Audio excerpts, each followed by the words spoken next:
Shalom, selamat pagi Bapak Ibu Saudaraku yang dikasihi Tuhan. Berjumpa lagi dengan saya Yehezkiel Wijaya di kesempatan pagi hari yang indah ini. Kita bersyukur pagi hari ini Tuhan memberi kita kesempatan untuk kita menjalani hari yang baru, berkat yang baru, kasih setia Tuhan yang selalu baru atas hidup kita. Apapun keadaan kita hari ini, tetaplah bersyukur karena ada rencana Tuhan di dalam setiap kehidupan kita di sepanjang hari ini. Pagi hari ini perenungan kita diambil dari kitab Mazmur pasal yang ke-34 ayat 1 sampai ayat yang ke-23. Namun saya akan membacakan untuk kita di ayat 1 sampai ayat yang ke-6. Di sana dikatakan dari Daud pada waktu ia pura-pura tidak waras pikirnya di depan Abimelek. Perhatikan, pada waktu Daud ada di depan Abimelek, ia pura-pura tidak waras sehingga ia diusir lalu pergi. Aku hendak memuji Tuhan pada segala waktu, puji-pujian kepadanya tetap di dalam mulutku. Karena Tuhan jiwaku bermegah. Biarlah orang yang rendah hati mendengarnya dan bersukacita. Muliakan Tuhan bersama-sama dengan aku. Marilah kita bersama-sama memasyurkan namanya. Aku telah mencari Tuhan, lalu ia menjawab aku dan melepaskan aku dari segala kegentaranku. Tunjukkanlah pandanganmu kepadanya, maka mukamu akan berseri-seri dan tidak akan malu tersipu-sipu. Bapak Ibu Saudaraku yang dikasihi Tuhan, perenungan pagi hari ini saya memberi tema dikejar harimau, masuk kandang singa. Namun orang benar terjaga aman karena Tuhan. Perhatikan baik-baik, dikejar harimau, masuk kandang singa. Tetapi orang benar terjaga aman karena Tuhan. Inilah keadaan yang sedang dialami oleh Daud. Daud dikejar-kejar oleh Saul. Saul menginginkan kematian Daud bukan karena Daud berbuat salah. Saul menginginkan kematian Daud karena Saul merasa Daud adalah ancaman terbesar dalam hidupnya. Karena Tuhan sudah tidak berkenan lagi atas hidup Saul, dan Saul memperhatikan bahwa Tuhan berkenan atas kehidupan Daud, dan dia melihat bahwa hari depannya, karirnya sebagai raja akan segera runtuh digantikan oleh Daud. Dan ketika Daud bersama dengan Saul pulang berperang, ya, Daud mengalahkan Goliat. Orang-orang rakyat perempuan-perempuan yang ada di Israel menyambut mereka. Mereka berseru, Saul membunuh beribu-ribu, tetapi Daud berlaksa-laksa. Iri hati muncul di dalam hati dari Saul, sehingga sejak hari itu Saul sangat benci dengan Daud. Dan Daud menjadi buron, ya, dalam tanda petik, buron oleh Raja Saul. Dia dikejar-kejar. Saul menginginkan kematian dari Daud. Bahkan berapa kali Saul sudah menghunuskan yang namanya tombak, ya, dilemparkannya kepada Daud. Tetapi Tuhan memelihara kehidupan Daud. Sehingga kurang lebih 3 kali Saul berusaha untuk membunuh Daud, tetapi Tuhan melepaskan Daud dari bahaya kematian. Daud terjaga aman dari kekejaman Saul. Saya mengibaratkan Saul seperti singa, seperti harimau. Nah, Daud berlari dan terus berlari. Tapi di titik ini, Daud justru masuk ke dalam kandang singa. Kenapa? Karena di situ dikatakan Daud ada di depan Abimelek. Ya, kalau di dalam kitab Samuel, Abimelek ini disebut Akis, Raja Gat. Gat itu tempat lahirnya Goliat. Goliat berasal dari Gat, Filistin, musuh besar orang Israel. Dan Daud ketika ia bersama dengan Saul, ia memerangi Filistin. Jadi Filistin adalah musuh dari Daud. Daud dikejar harimau, masuk ke dalam kandang singa, musuhnya. Dan di dalam kondisi ini dia ada di depan Raja Akis. Dia ada di hadapan Raja Gat. Tentu kalau Akis tahu siapa Daud, Daud tentu akan ditangkap. Daud tentu akan dibunuh. Nah, disinilah hal yang mengerikan yang sedang dihadapi oleh Daud. Lari dari satu masalah, dikejar-kejar, dan masuk kepada masalah yang lain. Daud terus mengalami pergumulan demi pergumulan. Daud justru bukan menuju kepada destininya, di mana dia sudah diurapi menjadi raja. Tetapi sekarang setelah dia diurapi menjadi raja oleh Samuel, dia malah jatuh ke dalam persoalan demi persoalan, demi persoalan, demi persoalan, dan demi persoalan. Hal yang sama kadang kita alami dalam hidup kita. Ketika kita berdoa, ketika kita bersekutu dengan Tuhan, ketika kita melekat dengan Tuhan, Tuhan memberitahukan rencananya di dalam kehidupan kita. Tetapi ketika kita dapat janjinya Tuhan, rencananya Tuhan, justru kadang Tuhan bawa kita kepada titik tidak nyaman. Kita dibawa pada persoalan demi persoalan. Kita dibawa pada permasalahan demi permasalahan. Kita dibawa pada tantangan demi tantangan. Tetapi bersyukur, belajar dari kehidupan Daud, bahwa apapun persoalanmu yang sedang engkau alami, orang benar terjaga aman di dalam Tuhan. Ya, tanda petiknya orang benar terjaga aman di dalam Tuhan. Apa itu orang benar? Apa definisi orang benar? Apakah orang benar adalah orang yang berjalan hidup tanpa melakukan kesalahan pelanggaran? Apakah orang benar adalah orang yang seperti malaikat kudus dan luar biasa? Orang benar adalah orang biasa seperti Daud, yang tidak luput juga dari kesalahan. Tetapi orang benar tidak akan pernah betah tinggal dalam kesalahan. Orang benar adalah orang yang hati nuraninya selalu dijaga oleh firman Tuhan, sehingga ketika dia melakukan kesalahan, dia segera berbalik dari kesalahan dan pelanggarannya itu dan kembali kepada jalannya Tuhan, jalan yang benar. Itulah yang dimaksud dengan orang benar. Orang benar adalah orang yang selalu rindu menjaga persekutuan yang indah dengan Tuhan, haus kepada firman-Nya, hidup melakukan kebenaran-kebenaran, dan saat dia terpleset, jatuh, dia akan segera berbalik dari dosanya dan kembali kepada jalan kehidupan yang benar. Hati nuraninya tidak akan pernah betah, ya, tidak akan pernah betah tinggal di dalam dosa dan kesalahan. Dia akan segera berbalik. Daud pun tidak luput dari kesalahan demi kesalahan. Tetapi luar biasanya Daud adalah dia selalu berbalik kepada Tuhan ketika dia melakukan kesalahan. Itulah definisi orang benar. Ya, dikejar harimau, masuk ke kandang singa. Ya, sudah jatuh ketimpa tangga. Berharap lari dari persoalan, mendapat jalan keluar, mendapat kelegaan, justru ditambah masalah yang lebih berat lagi. Kadang kita sebagai orang percaya ketika diperhadapkan pada titik persoalan seperti ini, kadang mungkin kita ingin menyerah. Tetapi bersyukur belajar dari kehidupan Daud bahwa orang benar terjaga aman. Di ayat yang ke-7 dan di 8 di sana dikatakan, orang yang tertindas ini berseru dan Tuhan mendengar. Ia menyelamatkan dia dari segala kesesakannya. Ayat 8 perhatikan baik-baik. Malaikat Tuhan berkemah di sekeliling orang-orang yang takut akan dia, lalu meruputkan mereka.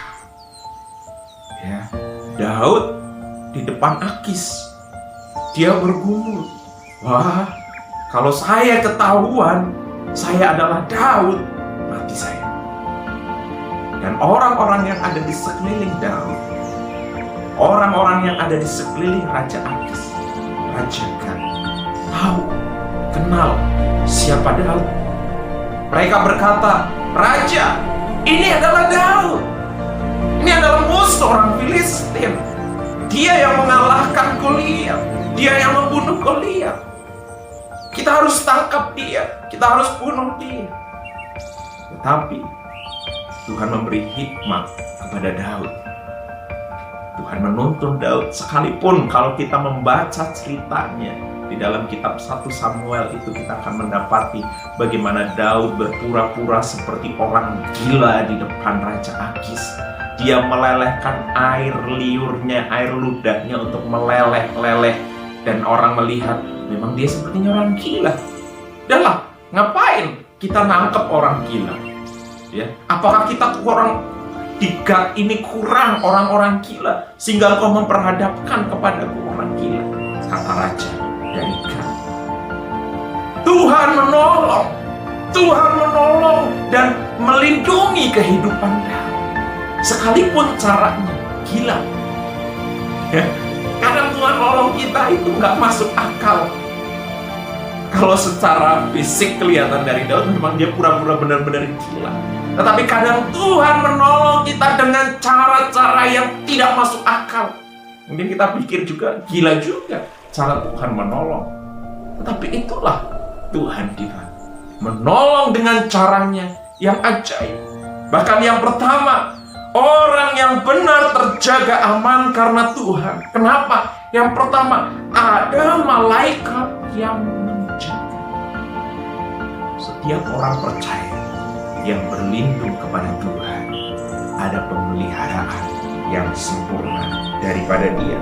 Bahkan dikatakan di ayat yang ke-8, malaikat Tuhan berkemah. Malaikat Tuhan menjaga, menunggu segala usik, ya, setiap rancangan, baik dari kuasa gelap maupun kuasa apapun itu bentuknya, atau pekerjaan manusia. Kalau ada Tuhan kirimkan pelayannya malaikat untuk menjaga kita, tidak ada satupun yang dapat menyentuh kehidupan orang-orang yang percaya dan mengasihi.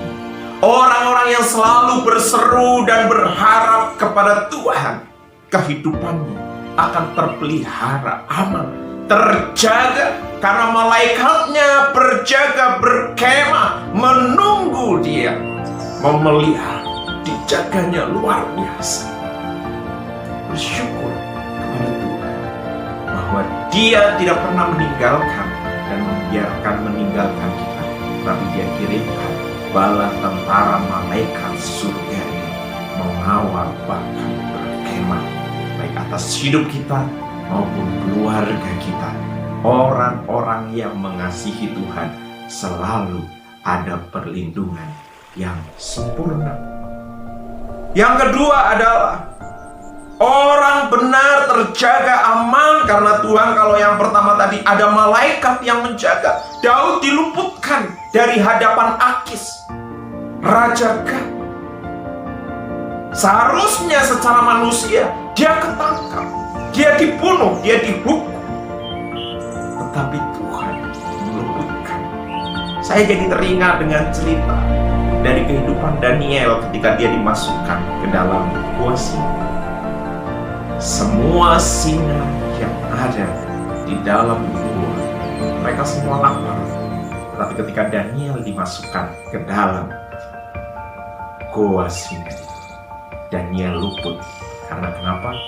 Malaikat Tuhan menjaga Daniel dengan mengatupkan mulut dari singa-singa yang ada di dalam gua. Cara Tuhan ajaib. Secara kasat mata mustahil Daniel lolos dari mulut singa. Tetapi kita melihat iman Daniel menyatakan bahwa Daniel bebas dari cengkraman singa. Dan tidak ada satu singa pun yang berani mendekat dalam diri Daniel. Begitu juga atas Daud. Dia lari dari harimau masuk kandang singa, tetapi Tuhan menolongnya. Karena ada pelayannya yang dikirimkan untuk menjaga Daud. Sehingga itulah yang menjadi isi hatinya, tertuang di dalam kitab Mazmur yang sedang kita renungkan. Sebab itu kita juga jangan takut, jangan khawatir. Apapun persoalanmu, apapun masalahmu, engkau tidak kunjung selesai menyelesaikan persoalan demi persoalan. Tetaplah percaya dan berseru kepada Tuhan.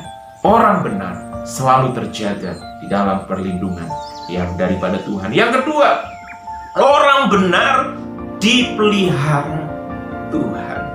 Kalau tadi ada malaikat yang menjaga, kalau ini Tuhan langsung yang pelihara. Tuhan langsung yang turun tangan di dalam kehidupan orang-orang yang mengasihi Dia. Dikatakan di ayat 9 sampai ayat yang ke-11, di sana kecaplah dan lihatlah betapa baiknya Tuhan itu. Berbahagialah orang yang berlindung pada Tuhan. Takutlah akan Tuhan, hai orang-orangnya yang kudus, sebab tidak kekurangan orang yang takut akan Dia. Singa-singa muda merana kelaparan, tetapi orang yang mencari Tuhan tidak kekurangan sesuatu apapun yang baik. Perhatikan, singa-singa muda. Kenapa yang dimunculkan singa-singa muda? Karena singa-singa muda penuh dengan kekuatan, power, yang gak mungkin akan bisa melepaskan mangsa dari cengkramannya.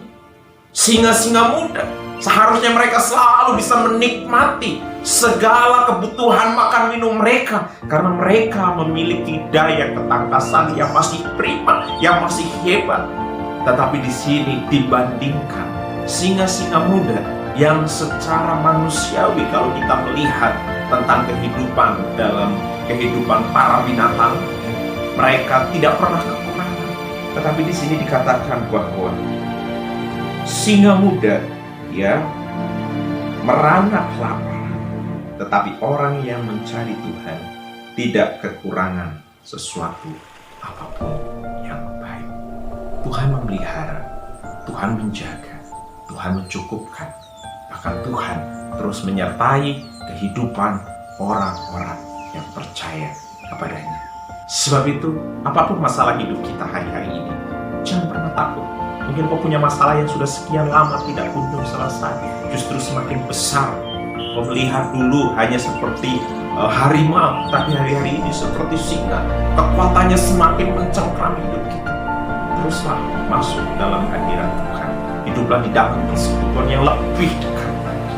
Berjalanlah bersama dengan Tuhan. Itu juga atas hari ini, kesempatan hari ini, kita libatkan Tuhan dalam kehidupan kita. Percayalah, apapun hal yang sedang kau hadapi, Tuhan pasti tolong. Tuhan pasti menyertai. Dikejar harimau, masuk kandang singa. Namun orang benar terjaga aman karena Tuhan. Keamanan kita bukan karena hati kita. Keamanan kita bukan karena apa yang kita miliki. Keamanan kita bukan karena kehebatan kita. Keamanan kita bukan karena kepintaran kita. Keamanan kita bukan karena kekayaan yang ada dalam genggaman kita. Tetapi keamanan kita karena Tuhan yang ada bersama dengan kita. Tuhan Yesus memberkati kita semua. Kita bersama-sama berdoa.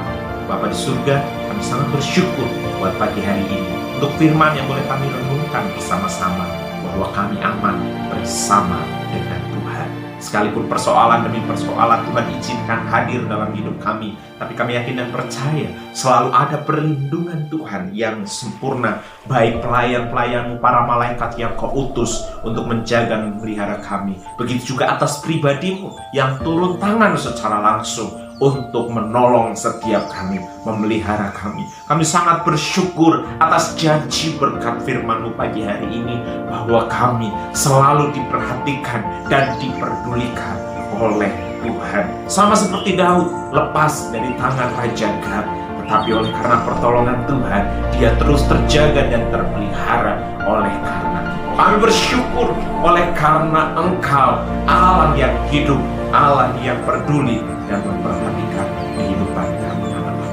bersyukur, kami menyerahkan hari ini, baik di dalam segala aktivitas kami, pekerjaan kami, usaha kami, peternakan kami, pertanian kami, bisnis kami, studi kami, bahkan segala sesuatu yang kami lakukan hari ini bersama dengan Tuhan. Engkaulah yang menjadikannya berhasil. Kami bersyukur, kami berserah atas pagi hari ini. Hanya berkat di dalam nama Tuhan Yesus Kristus, kami berdoa dan mengucap syukur. Haleluya. Amin. Terpujilah Tuhan. Selamat pagi Bapak Ibu Saudaraku yang dikasihi Tuhan. Selamat menjalani hari yang baru di dalam berkat yang baru bersama dengan Tuhan. Tuhan Yesus memberkati. Shalom.